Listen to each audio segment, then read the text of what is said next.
الزغلول ده يا دوبك فاكك ريشتين. تعالوا اقول لكم يعني ايه فاكك ريشتين وفاضل له قد ايه عشان يبلغ. ان شاء الله تبقى نتايه جميله. هي ريشها متبهدل شويه لانها في حاله قلش وبترمي ريش، ففي الحالتين دولت بيخلوا الفرد منهك شويه. احنا هنركز في الريش اللي من قدام، وهنبتدي نركز في اول 10 ريشات.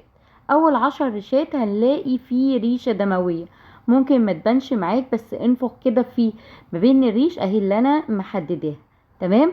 هقلب بقى الفرد عشان تشوفوها ونعد فاضل كام ريشة وفاضل قد ايه ويشتغل. طبعا في فرد بيشتغل وهو عليه 3 ريشات، بس انا بقول لكم يبلغ يعني الافضل لما يخلص ريش. بصوا كده، احنا مركزين في الطوال، مالكمش دعوه باللي ورا. اهي الريشه دي هنعد بعديها هنلاقي 8 ريشات، يعني كده فاضل له 4 شهور ويبلغ. احنا عدينا 8 ريشات بعد الريشه الدمويه من اصل 10، يبقى هو رامي ريشتين. بالريشه الدمويه دي لو لقيت بعديها ريشتين يبقى كده فاضل له شهر ويشتغل.